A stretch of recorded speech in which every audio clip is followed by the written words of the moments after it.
Ang pagsubok ay hindi masamang salita, lalo na kung ang Diyos ang tagasuri.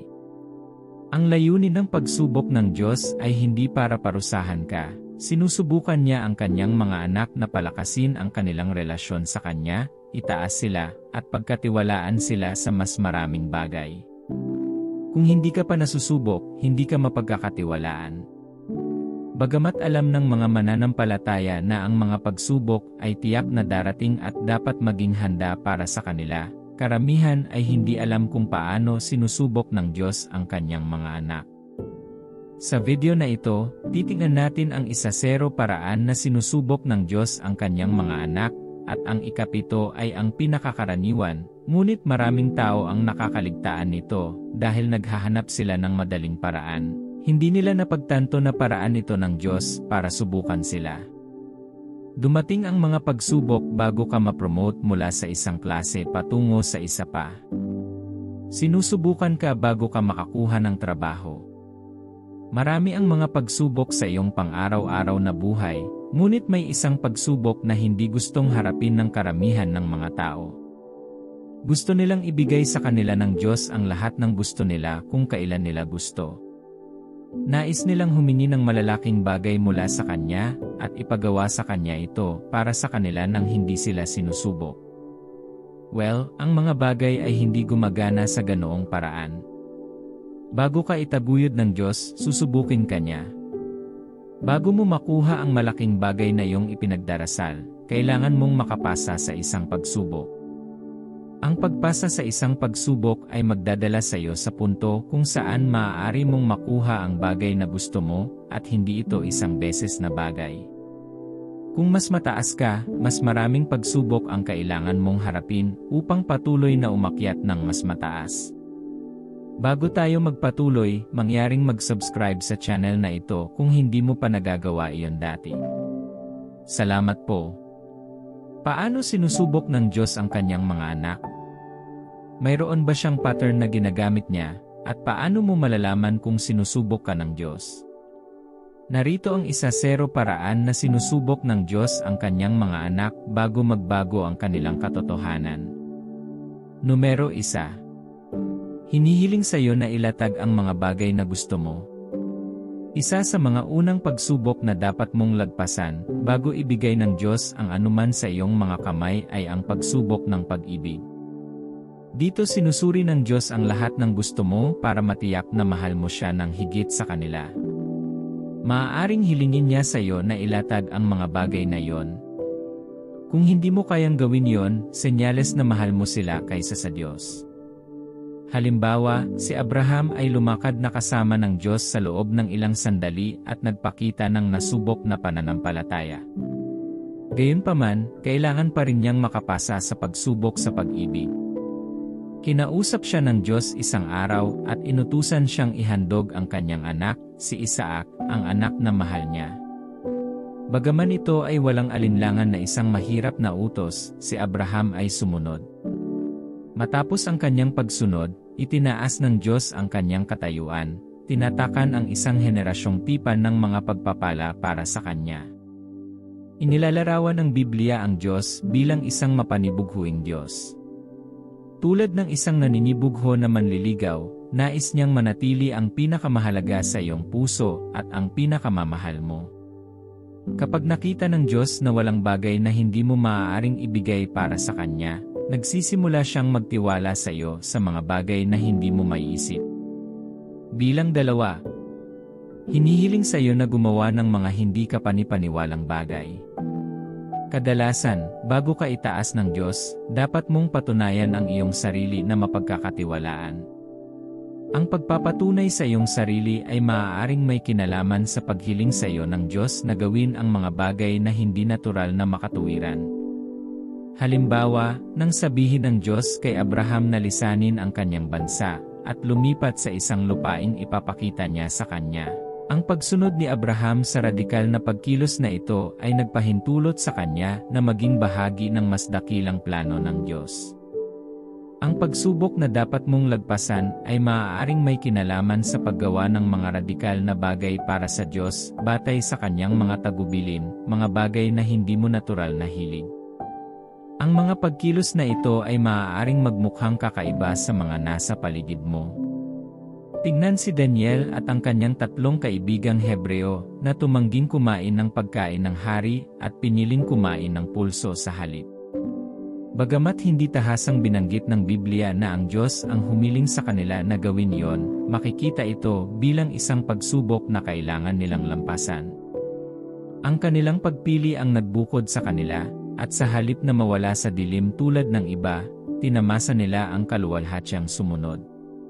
Kung nagtitiwala ka sa Diyos para sa mas malalaking bagay, maging handa na gumawa ng mga pambihirang bagay, dahil ang pagdaan sa gayong mga pagsubok ay kadalasang kinakailangan para makamit ang mga pambihirang bagay na gusto mo. Numero 3. Paghiwalay sa mga taong mahal mo. Madalas na tinatawag at pinaghihiwalay ng Diyos ang mga taong balak niyang gamitin para sa mga dakilang layunin. Kung susuriin mo ang pattern ng mga nakamit ang mga kahanga-hangang tagumpay sa Biblia, makikita mo na sila ay hiwalay sa iba upang matupad ang mga plano na magtutulak sa kanila sa susunod na antas ng kanilang buhay. Maaaring dumaan ka sa isang panahon kung saan laban sa iyo ang mundo. Yung pakiramdam na wala nang nagmamahal sa iyo at nagsisimula ng biguin ka ng mga taong pinagkakatiwalaan mo. Ito ay panahon ng pagsubok kung kailan ka sinasanay ng Diyos na umasa sa Kanya lamang. Ito ay isang yugto kung saan sinusuri niya ang iyong katapatan upang makita kung nagtitiwala ka lamang sa Kanya o kung ang iyong tiwala ay ibinabahagi sa mga tao sa paligid mo. Ang detachment na ito ay hindi para ihiwalay ka ng tuluyan kundi para palakasin ang iyong pag-asa sa Diyos. Bilang 4, isang mahirap na sitwasyon. Ang isang panahon ng pagsubok ay kadalasang isang hindi kasiyasya, na puno ng mga kaganapan at pangyayari na umaabot sa iyo. Ito ay isa pang paraan na sinusubok ka ng Diyos bago ka isulong. Mas gusto ng mga tao ang kadalian, at anumang bagay na higit sa ginhawa ay nagdudulot ng hamon. Gayunpaman, sa iyong paglalakad kasama ang Diyos, haharapin mo ang mahihirap na sandali. Kung ano ang iyong reaksyon at kung ano ang gagawin mo sa mga sandaling iyon ay magdedetermina kung hanggang saan ka pupunta sa Diyos. Sinasabi ng Biblia sa 2 Korinto 4:17, sapagkat ang ating magaan at panandaliang kabagabagan ay nagdudulot sa atin ng walang hanggang kaluwalhasyan na higit sa lahat. Ito ay isang pagsubok ng pagtitiis. Hanggang kailan mo kayang maghintay sa Diyos? Gaano ka kumpiyansa sa mga pangako ng Diyos para sa iyo? Ang pagsubok na ito ay bumubuo ng pagkatao at nagpapalalim ng iyong relasyon sa Diyos. Numero 5, isang tinik sa iyong laman. Ang tinik na ito sa iyong laman ay maaaring maging anuman, isang sitwasyong nais mong baguhin, isang mahirap na tao, isang deformidad, o anumang hamon. Ito ay isang bagay na hindi mo gusto ngunit kailangan mong harapin.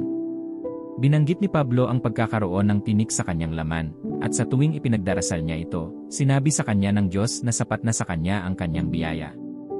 Ang tinik ay maaaring maging dahilan upang hindi ka maging mapagmataas kapag naabot mo na ang lugar kung saan ka dadalhin ng Diyos.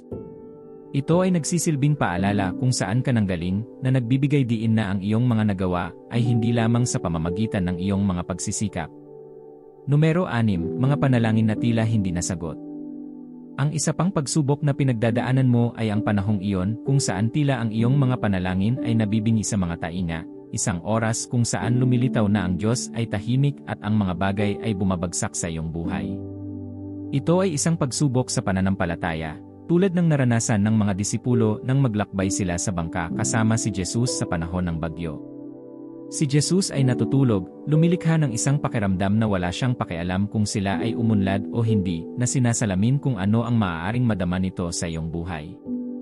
Maaaring tila si Jesus ay walang malasakit sa kalagayan ng iyong kalusugan o pananalapi, ngunit sa katotohanan, siya ay nagmamalasakit. Nariyan siya sa tabi mo, ginagabayan at pinalalakas ka sa unos. Kailangan mo ng matibay na pananampalataya para maniwala na siya ay naroroon at sa takdang panahon, papatahimikin niya ang unos. Numero 7, mga pag-uusig at pagsalungat. Ito ay isa pang pagsubok na dapat mong pagdaanan bago magbago ang iyong realidad. Ang pagbabago ng katotohanan ay hindi nangangahulugan na hindi ka na muling haharap sa mga hamon. Ito ay nagpapahiwatig na ang bawat yugto ng iyong buhay ay nagpapakita ng iba't ibang antas, uri, at antas ng mga pagsubok. Kung paano mo pinangangasiwaan ang mga ito ay magpapakita kung handa ka sa ginagawa ng Diyos.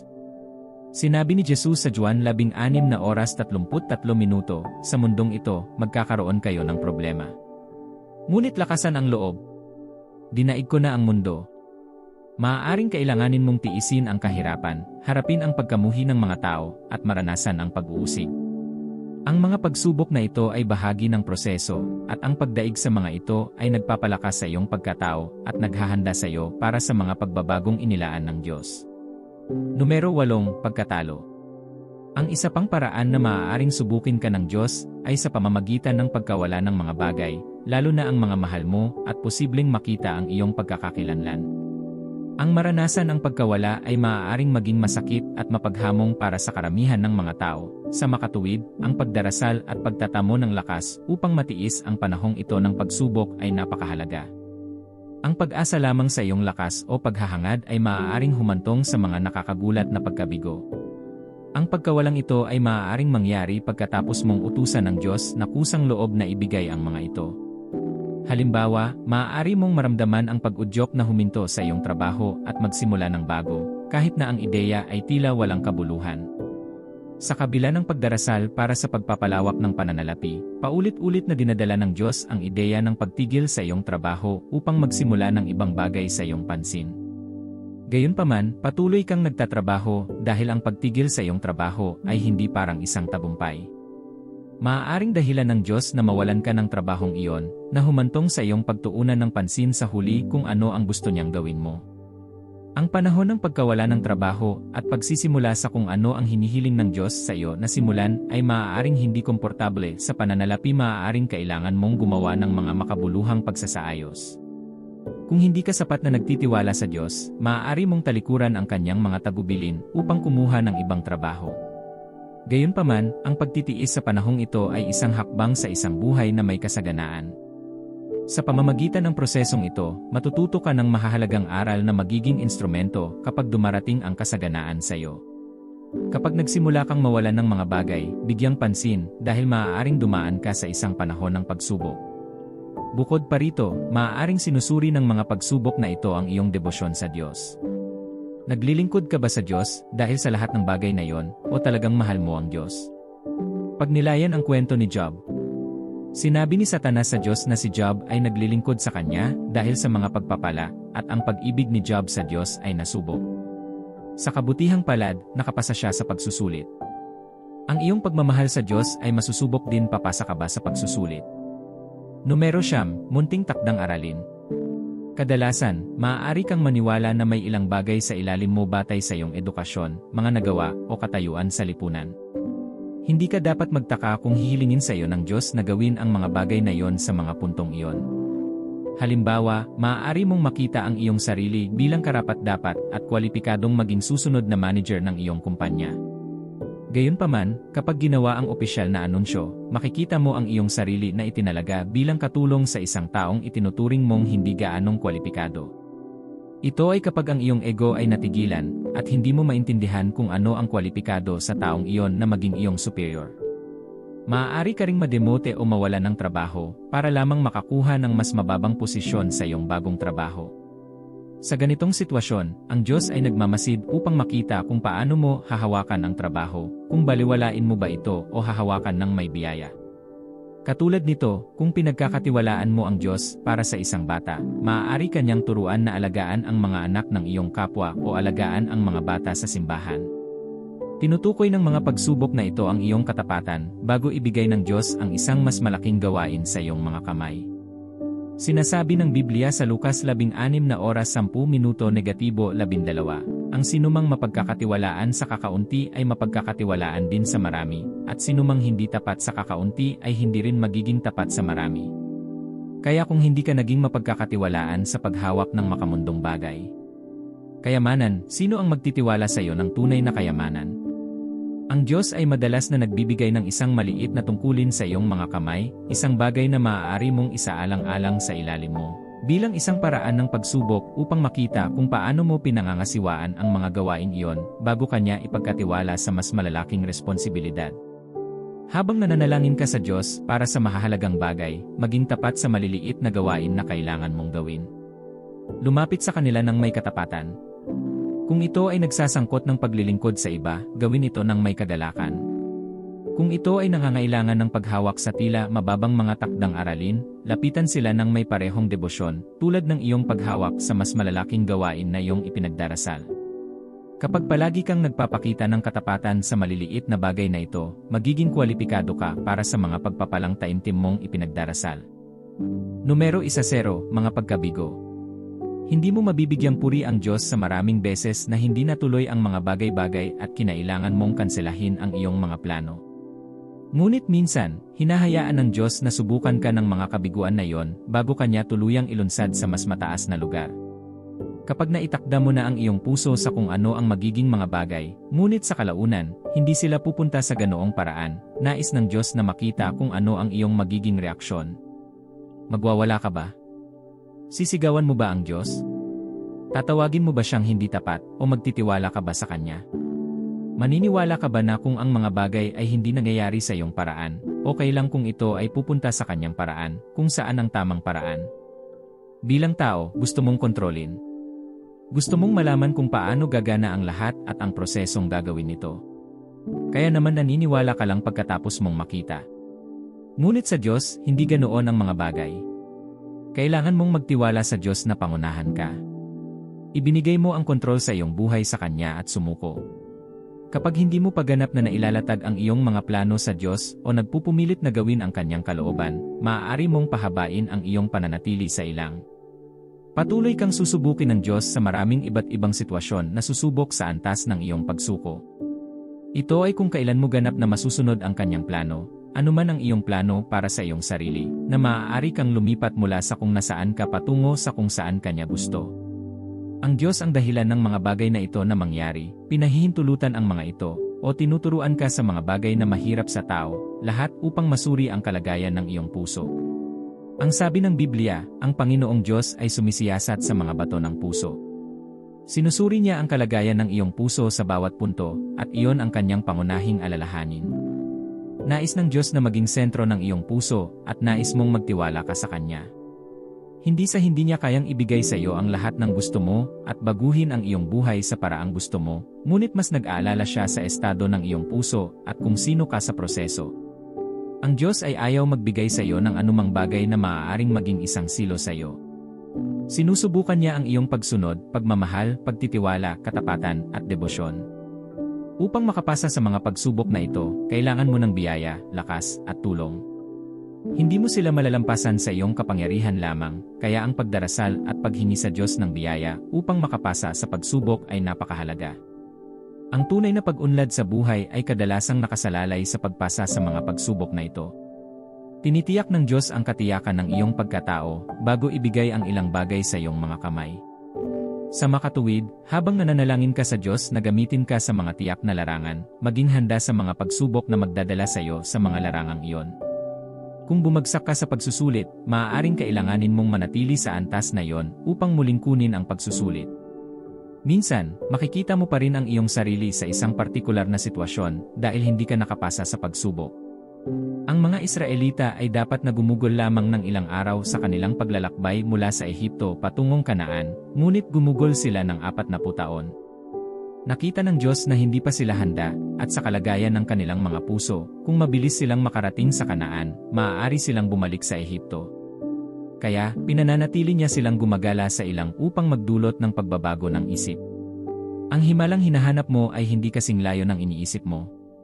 Kailangan mo lamang na makapasa sa pagsubok, na parang pagbukas ng pinto sa realidad na iyong ipinagdarasal. Kaya paano ka dapat tumugon sa panahon ng mga pagsusulit? Ang iyong saloobin ay dapat magpakita ng lubos na pag-asa, pagmamahal, pagtitiwala, at pagsunod sa Diyos. Kapag inutusan ka niya na gawin ang isang bagay, kahit na hindi mo ito lubos na nauunawaan, kumilos batay sa kanyang salita. Tulad ng ipinayo ni Maria sa mga tagapaglingkod sa kasalan sa Kana ng Galilea, anuman ang kanyang sabihin sa inyo, gawin nyo. Patuloy na lumago ang iyong pagtitiwala sa Kanya. Makakatulong ito sa iyo na maunawaan na kahit na ang iyong kasalukuyang katotohanan ay hindi umaayon sa kung ano ang kanyang ipinangako sa iyo sa kanyang salita, ang kanyang salita ay hindi mabibigo at ito ay tiyak na mangyayari. Ang kailangan mo lang gawin ay patuloy na maniwala, magtiwala at manalangin. Ang panalangin ay kailangan sa equation na ito. Kakailanganin mong manalangin upang makakuha ng lakas para sa panahon ng pagsubok dahil maaari itong maging matigas. Ang pagkahimatay sa mga araw ng kahirapan ay nagpapahiwatig na ang iyong lakas ay maliit. Sa makatuwid, napakahalaga para sa iyo na manatiling konektado sa Diyos sa panalangin upang bigyan ka ng sapat na lakas.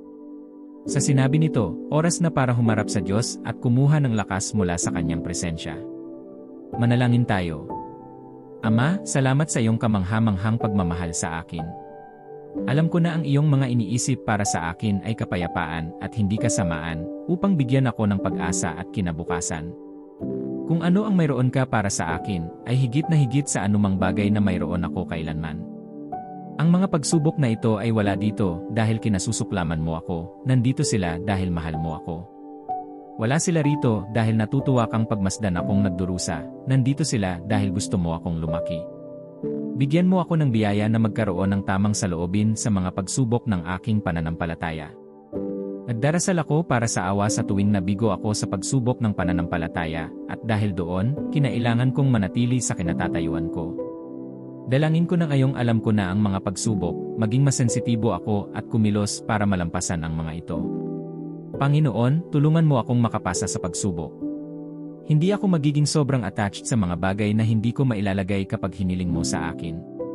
Hindi ako magiging matalino sa aking pagmamataas. Magtitiwala ako sa iyong paghatol at gagawin ko ang lahat ng iyong ipagawa sa akin. Kapag dumarating ang mga pag-uusig at pagsubok, tulungan mo akong malampasan ang mga ito. Ako ay maninindigan sa iyong salita. Ang mga bagay na nangyayari sa paligid ko ay hindi magpapaugoy o magdidilig sa akin. Sa gitna ng unos, makikita ko ang iyong kamay na nakahawak sa akin. Kahit na hindi ko alam o nakikita kung ano ang hinaharap, magtitiwala ako sa iyong pamumuno habang dinadala mo ako sa lambak ng anino ng kamatayan. Makakamit mo ang lahat ng gusto mong makamit sa akin sa pamamagitan ng pagsubok. Bubuo ako ng karakter na gusto mo na gawin ko ang lahat ng gusto niyong gawin ko. Palakasin mo akong patuloy na manalangin. Hindi ako magiging mahina sa lugar ng panalangin. Hindi ako magtitiwala sa sarili kong lakas para dumaan sa mga pagsubok. Ako ay aasa lamang sa iyo upang palakasin ako at dalhin ako. Panginoon, kapag nakuha ko na ang lahat ng aking ipinagdarasal, tulungan mo akong manatiling mapagpakumbaba at tapat sa iyo. Ang mga bagay na nakukuha ko ay hindi sasakupin ang iyong espasyo sa aking puso. Palagi kang magkakaroon ng unang lugar sa aking puso. Salamat, Panginoon, sa lakas na natanggap ko mula sa panalangin ito. Kunin ang lahat ng papuri sa pangalan ni Jesus. Amen. Kung sa tingin mo ay nakapagpapasigla ang video na ito, mangyaring bigyan ito ng isang thumbs up at mag-subscribe sa channel na ito upang ma-enjoy ang higit pang nakakapagpatibay na mga video tulad nito. Salamat sa panonood at makita ka sa susunod na video.